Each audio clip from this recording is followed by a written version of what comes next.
Крипта чи індекси, що краще? Давай розберемо плюси та мінуси кожного з ринків, і ти вже далі сам собі вибереш, що тобі більше подобається. Давай спочатку з крипти, плюсів, бо я за нею дивлюся. Дуже дешевий вхід. Коли ви починаєте трейдити, всі ви будете робити помилки. Я робив помилки, всі роблять помилки. Задача нашої школи, деякі наші іноді люди питаються, яка місія нашої школи? Місія – отримати досвід максимально дешево.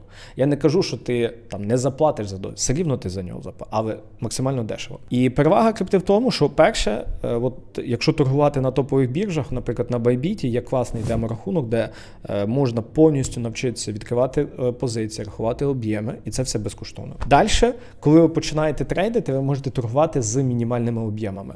Якщо торгувати топові монетки, наприклад, там ефірка, мінімальний об'єм позиції зараз 0,01, це буде $28 по теперішній ціні. Тобто, якщо ви заходите на 28, то ваш середній стоп-лосс буде там 50 центів, $1. Тобто ви можете зробити 100 трейдів з ризиком на угоду $1. Там, втративши $100, отримати стільки досвіду. З іншої сторони, якщо ви торгуєте індекси, в залежності від того, де ви їх торгуєте. Якщо ви торгуєте прямо на CME, є мінімальні об'єми. І саме краще, що ви можете робити, це торгувати мікроконтракти.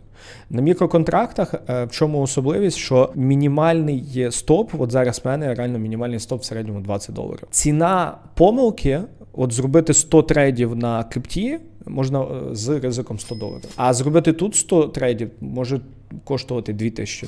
Тобто все рівно краще, коли у вас більше грошей починати з індексів. Наступне – це є дані. Перевага крипти, що доступ до даних в більшості випадків безкоштовний. Тобто ви можете бачити дельту, відкритий інтерес, об'єми, спотові об'єми, фьючерсні об'єми, ви бачите карти ліквідації, лімітки. Крипта, насправді, якщо це є топові біржі, і це є головні інструменти Bitok, Ефір, Solana, і всі інструменти, які получають об'єм більше, ніж пару мільярдів, як Ripple зараз, вони дають доступ до всіх даних. І це є класно. З іншої сторони, якщо ви торгуєте індекси на CME, ви так само маєте доступ до даних. Тому що ви бачите дельту, ви бачите профіль об'єму, ви бачите, коли когось ліквідовується, VWAP-чек, все, що треба, у вас є доступ до всього. Ви можете побачити, коли когось жорстко засаджують, коли когось жорстко ліквідовують. В трендових днях ви можете шукати угоди на продовження, поглинання по кумулятивній дельті. Теж красиво. Тому тут один в один. Але на відмінно від крипти, дані на CME в більшості випадків платні. Тобто ви повинні платити як і за термінал, де ви їх дивитесь, наприклад, ATAS для CME. Якщо ви зайдете в ATAS, то ціна, щоб дивитися нормально дані по CME, буде коштувати €40 в місяць. Якщо за рік візьмете, звісно, що це будуть гарні знижки, а за місяць 69, за рік набагато дешевше. По крипті, як ви бачите, безкоштовно. Наступне, крім терміналу, потрібно ще купити самі дані. Прикиньте, ви крипту, відкриваєте рахунок на Binance, Bybit і все, ви получаєте дані. А тут треба зайти DXFeed, в залежності від того, що вам потрібно. Якщо вам потрібно, наприклад, там дуже-дуже круті дані, тобто тут деякі дані можуть коштувати взагалі $150 в місяць. Тому ми купляємо самі дешевші за 39, бо це для нашої стратегії хватає. Але тут вже ви повинні розуміти, що витрати в місяць по CME будуть там €60 підписка за платформу і 40 це вже сотка приблизно за тільки отримати дані. Наступне, це потрібно, звісно, що сервіс статистики. Для CME найкрутіший сервіс статистики це є TradeZella. Статистика тут буде коштувати 49 в місяць. Як для початківця можна і за 29, якщо чесно. І по крипті найкращий трейдер Make Money. Тобто тут найдешевший це буде $6 в місяць. Там за десятку це взагалі такий просто дуже красивий. Рекомендую всім вибирати трейдер. Тобто основна різниця між ними це те, що CME просто буде дорожче.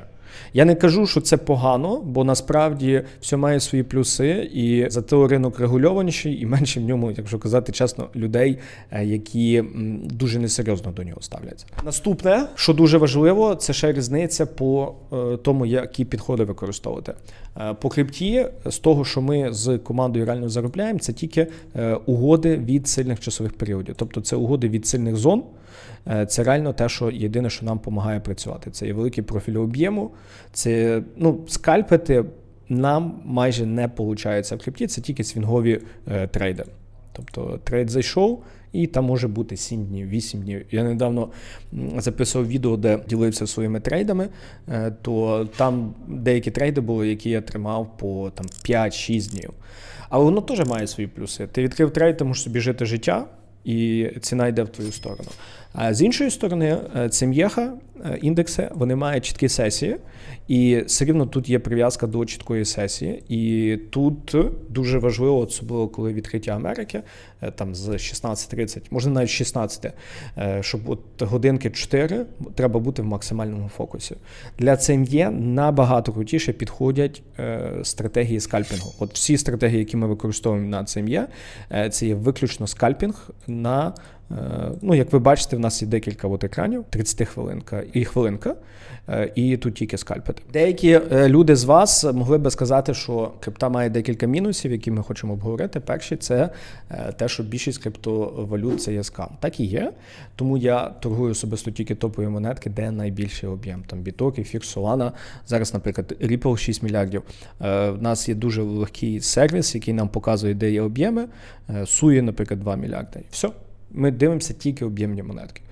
Якщо ви не будете відкривати ті фьючерси, які є на Binance, їх є 250 штук, і там бавитись з маркетосом, ганяти його туди-сюди, то об'ємний аналіз буде класно працювати на топах. По CME, по індексах, тут є тільки два основні індекси, це є ES 500 і NASDAQ.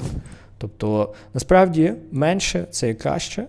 Особливо, якщо скальпити, це точно тільки менше, бо дуже важливий фокус, бо ви не зможете відторговувати велику кількість інструментів. Наступне ще по крипті – це працювати тільки на топових біржах. Я працюю на Bybit, причина, бо регуляція хороша, багато клієнтів там мають рахунки і ні разу не було проблеми з них. Ви, до речі, теж можете відкрити рахунок, посилання буде в описі. По індексах багато хто з вас буде пробувати проходити пробки і тому подібне, але я скажу чесно, для більшості з вас вони не потрібні, бо я бачив тільки декількох людей в житті, яким реально пробка помогла, тому що у них була чітка стратегія, чітка статистика, дотримання алгоритму, і вони і так заробляли, а за рахунок пробок вони могли взяти більші об'єми.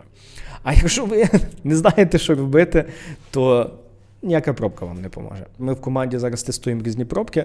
Спред на реальному CME і спред на пробках може бути в декілька разів більший. І якщо ви реально скальпуєте, і від того залежить, який стоп у вас буде, то все рівно скальпувати на самому CME прикольніше. Тому скажу від себе, що я думаю.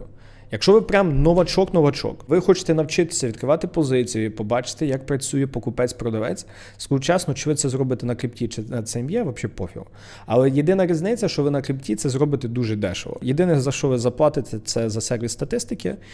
Всі дані безкоштовні, на демці навчитеся користуватися. На CME просто ви будете платити за термінал, за дані і за дорожчий сервіс статистики. Хочете, без питань, але я би всім рекомендував, вже хто має більше досвіду, пробувати собі CME. Я особисто вирішив, що я хочу торгувати обидва ринки, і CME, і крипту, тому що вони мені обидва подобаються. Коли я маю більше часу, я люблю посидіти, поскальпити. Коли немає часу, тільки крипту на більших часових періодах. А зараз, друзі, раджу дивитися це відео, де я ділюся своїми трейдами, своїм підходом на крипті, щоб ви розуміли, що використовувати, що реально у нас працює, на чому ми заробляємо гроші. Дякую за увагу.